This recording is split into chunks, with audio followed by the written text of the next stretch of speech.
मैं हूँ आपकी होस्ट शुभांगी नावड़कर और आपका स्वागत है कोच शुभांगी इस चैनल में। आई होप अपने अब तक इस चैनल को सब्सक्राइब जरूर कर दिया होगा। हमारा जो 8th मॉड्यूल है उसका नाम है अंडरस्टैंड मार्केट बिहेवियर। मार्केट में अगर शेयर मार्केट में हमें इन्वेस्ट करना है तो उस मार्केट का बिहेवियर कैसा रहता है वो भी हमें समझना बहुत ज्यादा इंपॉर्टेंट है। तो इसके लिए पहले समझते हैं कि मार्केट साइकिल्स, मार्केट कैसे ट्रेड करता है या फिर कैसे बिहेव करता है, ये समझने के लिए आज हम समझने वाले हैं कि मार्केट एक बुल मार्केट भी होता है और बियर मार्केट भी होता है। बुल मार्केट एक ऐसी अवस्था है जहां शेयर मार्केट में उथल-पुथल हो जाती है। मतलब क्या होता है, इसमें शेयर प्राइसेस तेजी से बढ़ जाते हैं और काफी ज्यादा, और इन्वेस्टर का मनोबल भी ऊंचा रहता है। तो इस वजह से क्या होता है, जब भी शेयर में ग्रोथ दिखती है तो बहुत सारे इन्वेस्टर क्या करते हैं, इस टाइम पे मार्केट में इन्वेस्ट करते हैं। शेयर मार्केट में जब भी बुल रन आए तो समझना चाहिए कि शेयर प्राइस में तेजी होने वाली है और उसी के साथ साथ अर्थव्यवस्था भी बढ़ रही है। कहीं न कहीं मार्केट में पैसा डाला जा रहा है जिसकी वजह से ग्रोथ दिखाई दे रही है। और इस वजह से क्या होता है, जो कंपनियाँ अच्छा परफॉर्म नहीं करती, वो भी कंपनियाँ बुल मार्केट के दौरान अच्छा परफॉर्म करने लगती है और उन कंपनियों के शेयर्स भी बढ़ने लगते हैं। लेकिन क्या बुल मार्केट में हमें ज़्यादा से ज़्यादा इन्वेस्ट करना चाहिए?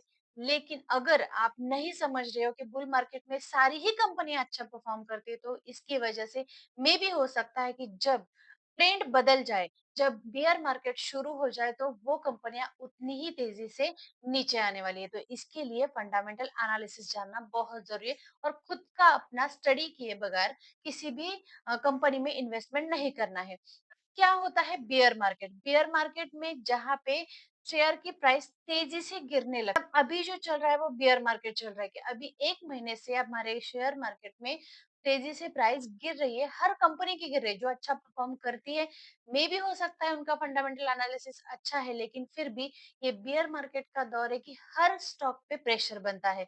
तो इसके लिए बुल मार्केट में निवेश करने से पहले मार्केट की स्थिति समझना जरूरी है और बियर मार्केट में निवेश करने से पहले मार्केट की स्थिति को समझने के साथ साथ रिस्क को समझना भी बहुत ज्यादा इंपॉर्टेंट है। लेकिन दोनों ही मार्केट में हम अच्छे से पैसा जनरेट कर सकते हैं। जो सेकंड वाला है वो है impact of news and events. जब भी कोई बड़ी खबर आती है तो शेयर मार्केट में अप्स एंड डाउन्स होने लगते हैं। कभी कभी जो फाइनेंस रिलेटेड खबरें होती है, उन खबरों की वजह से, मतलब जीडीपी का ग्रोथ रेट हो गया, इन्फ्लेशन रेट हो गया या फिर इंटरेस्ट रेट कम होना, ज्यादा होना, ये सारी जो फाइनेंशियल न्यूज है वो जब भी आती है तब भी मार्केट में, शेयर मार्केट, पॉलिटिकल न्यूज आती है, कोई ग्लोबल इवेंट्स हो उनकी न्यूज आती है या फिर कहीं पे अगर कुछ भी सोशल क्राइसिस हो जाती है तो उनका भी असर, काफी अच्छे से असर हमारे शेयर मार्केट में पड़ता है। या फिर एनुअल जो रिपोर्ट होता है, हर उस कंपनी का एनुअल रिपोर्ट होता है, क्वार्टरली रिजल्ट होता है, तो तब भी उस टाइम पे भी क्या होता है, उसका इम्पैक्ट भी हमारे, उसका इम्पैक्ट भी शेयर मार्केट पे पड़ता है। और जब भी सरकार अपना बजट लाती है तब भी उस टाइम पे भी शेयर मार्केट पे काफी ज्यादा प्रभाव उसका दिखाई देता है। मतलब अगर 2024 का बजट आया था तो उस टाइम पे पीएसयू सेक्टर सारे भाग रहे थे, क्योंकि सरकार से काफी ज्यादा आशा थी कि वो बहुत बड़े बड़े स्कीम्स लाएंगे या फिर किसी अच्छे सेक्टर में वो बहुत ज्यादा पैसा डालेंगे। तो उसी हिसाब से देखा जाए तो रिन्यूएबल एनर्जी सेक्टर और रेलवे सेक्टर बहुत अच्छे से चले थे। तो देखते हैं आज, देखते हैं इस साल में, मतलब 2025 में किस सेक्टर को ज्यादा फोकस किया जाएगा गवर्नमेंट की तरफ से। अब देखिए थर्ड जो हमारा पॉइंट है वो role of sentiments in the market. हम ग्रीड एंड फियर इंडेक्स, क्या होता है, मार्केट के कुछ सेंटिमेंट्स होते हैं। सेंटिमेंट का एक तरह का मतलब होता है कि निवेशकों को शेयर मार्केट में निवेश करने के लिए प्रेरित करता है। ये मनोबल निवेशकों की अपनी सोच, अनुभव और भविष्य की उम्मीदों पर आधारित रहता है। मतलब जब भी कभी मार्केट में पैसा, अच्छे से बहुत ज्यादा पैसा डिप किया जाता है या फिर एफआईआई द्वारा पैसा निकाला जाता है, तो बहुत ज्यादा ऐसा होता है कि उस टाइम पे ग्रिड और फियर दोनों सिचुएशन क्रिएट हो जाती है। और कभी कभी जब भी बुल मार्केट रहता है या फिर मार्केट अच्छे ट्रेंड में है, अप ट्रेंड में है, तो क्या करते हैं, बहुत सारे इन्वेस्टर है वो खुद का पैसा अपना लगा लगा देते हैं। और कभी कभी ये ग्रिड और फियर जो है, दोनों की वजह से काफी ज्यादा इन्वेस्टर खुद का पैसा खो देते हैं। हाउ पैनिक सेलिंग स्टार्ट, क्या होता है जब भी मार्केट डाउन ट्रेंड में चला जाता है तो बहुत ज़्यादा लॉसेस दिखने की वजह से, मतलब पूरा का पूरा रेड बार दिख जाता है। जब भी क्रैश आता है, डाउन ट्रेंड में आता है कि खुद का अपना पोर्टफोलियो ऐसा होता है कि वो बहुत ही ऐसी सिचुएशन होती है कि वी कांट हैंडल इट। और तब उस टाइम पे हमें पेशेंस के साथ काम करना, क्योंकि तब क्या होता है, अगर हम लोग इन्वेस्टेड रहते हैं तो कोई प्रॉब्लम नहीं है।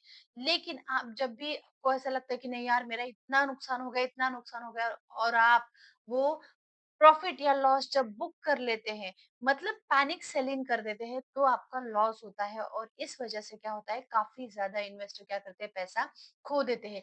और ये कौन से इन्वेस्टर होते हैं जो कभी कभी पैसा मार्केट में डालते हैं, या फिर उनको मार्केट की अच्छी से नॉलेज नहीं है, वो लोग क्या करते हैं, शेयर मार्केट में पैसा गवा देते हैं और फिर बाद में कहेंगे कि शेयर मार्केट तो सट्टेबाजी है।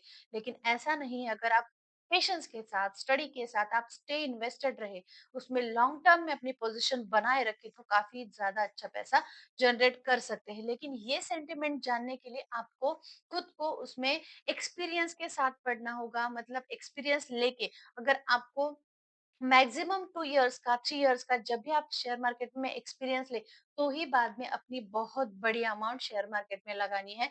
तब तक आप छोटे से अमाउंट से इन्वेस्ट करेंगे, या फिर आप म्यूचुअल फंड कर सकते हैं। अब देखते हैं हमारा जो फोर्थ पॉइंट है, वो है इकोनॉमिक इंडिकेटर्स टू वॉच। कौन कौन से इकोनॉमिक इंडिकेटर हमें देखने चाहिए, समझने चाहिए? तो GDP, growth, gross domestic product. GDP की देश की अर्थव्यवस्था की स्थिति को दर्शाता है। ये देश में उत्पादित सभी गुड्स और सर्विसेज की कीमत को दर्शाता है। मतलब जीडीपी पर पर्सन कितना जीडीपी है, ये रेट जानना हमें बहुत ज्यादा जरूरी है। उसी के साथ साथ अनएम्प्लॉयमेंट में, जब भी अनएम्प्लॉयमेंट ऐसी स्थिति देश में क्रिएट होती है, किसी भी कंट्री में क्रिएट होती है, तो दर काफी ज्यादा, हमारे जो इन्फ्लेशन रेट बढ़ जाता है। तो इस वजह से तब भी उसका बहुत बुरा प्रभाव हमारे शेयर मार्केट पर पड़ता है, और हर कंपनी की प्राइसेस नीचे लाने जाने लगती है, क्योंकि बिकॉज ऑफ अनएम्प्लॉयमेंट। क्योंकि एम्प्लॉयमेंट नहीं रहेगा, मतलब नौकरियां नहीं रहेंगे, तो पैसा कहाँ से रहेगा? अगर पैसा नहीं रहेगा तो मार्केट में कैसे जाएगा? और अगर पैसा मार्केट में ही नहीं जाएगा, तो शेयर मार्केट में उसकी ग्रोथ कैसे दिखेगी? क्योंकि जब तक हमारे पास पैसा नहीं, तब तक हम कोई भी चीज खरीद ही नहीं सकते। तो इसकी वजह से हमारे अनएम्प्लॉयमेंट का बहुत ज्यादा इम्पैक्ट शेयर मार्केट पे पड़ता है। और उसी के साथ साथ इंटरेस्ट रेट बढ़ना या फिर इंटरेस्ट रेट घटना। जब भी इंटरेस्ट रेट बढ़ते हैं, तो क्या करते हैं लोग, क्या करते हैं, लोन लेना कम कर देते हैं। तो उस वजह से कार लोन, हाउसिंग लोन, इन सब पे इम्पैक्ट पड़ता है। क्योंकि अगर लोग लोन ही नहीं लेंगे, तो क्या होगा, मार्केट में उतना पैसा नहीं बढ़ेगा। इसके लिए अगर इंटरेस्ट रेट कम कर दिया जाए, तो क्या होता है, लोग मोटिवेट होते हैं for the shopping, for the buying, real estate लेंगे, कोई भी प्रॉपर्टी। जब तक वो खुद का पैसा बाजार में डालेंगे नहीं, तब तक उसकी ग्रोथ कहीं और पे दिखती नहीं, क्योंकि तब तक कंपनी के सेल्स बढ़ेगी नहीं। तो इसके लिए ये कुछ इकोनॉमिक इंडिकेटर है, वो जानने भी जरूरी है। क्योंकि देश का पूरा जो हमारा अर्थव्यवस्था है, वो उसी पे डिपेंड है। ये तीन चीजों पे डिपेंड है। और इसके लिए क्या करती है सरकार, जब भी उनका बजट निकलता है, तो उसमें वो काफी ज्यादा अनाउंसमेंट कर देती है कि 0.15 से इंटरेस्ट रेट कम हो गया, या फिर कभी कभी बढ़ा देंगी। अभी अभी पिछले साल क्या किया उन्होंने, टैक्स बढ़ा दिया। ये कभी कभी क्या होता है, जब भी मार्केट में एक लाइन साइड वाइज ट्रेंड आता है, मतलब मार्केट में जब भी या फिर देश में जब भी एक लाइन में प्रगति बनती रहती है, तब क्या करना पड़ता है, कुछ अलग से नए धोरण लाने पड़ते हैं, कुछ अलग से नए पॉलिसीज गवर्नमेंट क्रिएट करती है। और उस वजह से क्या करता है, इकोनॉमी को बूस्ट मिलता है। कुछ स्कीम अनाउंस करेंगे, गवर्नमेंट क्या करते हैं, कुछ स्कीम अनाउंस करेंगे, या फिर कहीं पे बहुत अच्छे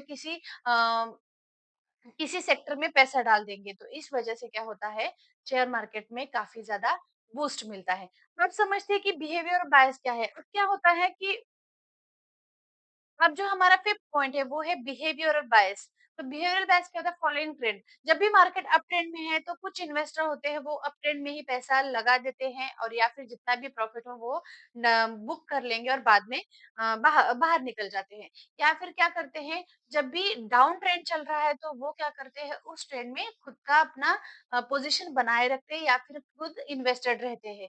और दूसरे जो होते हैं, जो दूसरे टाइप के जो इन्वेस्टर रहते हैं, वो क्या करते हैं, खुद की अपनी रिसर्च करते हैं कि मुझे किस कंपनी में लॉन्ग टर्म में पोजीशन बना के रखनी है, या फिर मुझे किस कंपनी में शॉर्ट टर्म रहना है, किस कंपनी में ट्रेडिंग कर सकता हूँ या फिर मैं कहाँ पे ऑप्शन ट्रेड कर सकता हूँ। ये डूइंग ओन रिसर्च की कैटेगरी है जो बहुत ज़्यादा है कि जो खुद के रिसर्च के आधार पर इन्वेस्टिंग करते हैं शेयर मार्केट में। तो इसके लिए आज हमने समझा कि जो मॉड्यूल मॉड्यूल नंबर 8 है कि अंडरस्टैंड मार्केट बिहेवियर। जब भी आप इन्वेस्टमेंट करना चाहते हो तो मार्केट के बिहेवियर को समझना बहुत ज़्यादा इम्पोर्टेंट है, क्योंकि वही हमें डिसाइड क्योंकि कभी-कभी अगर 2024 में बहुत ज़्यादा मार्केट ने पैसा दिया है, तो 2025 वाला साल बहुत ज़्यादा पैसा मार्केट से ले भी सकता है। तो इसके लिए हमें ब ये कुछ बेसिक पॉइंट हमें समझने बहुत ज़्यादा ज़रूरी है। Thank you.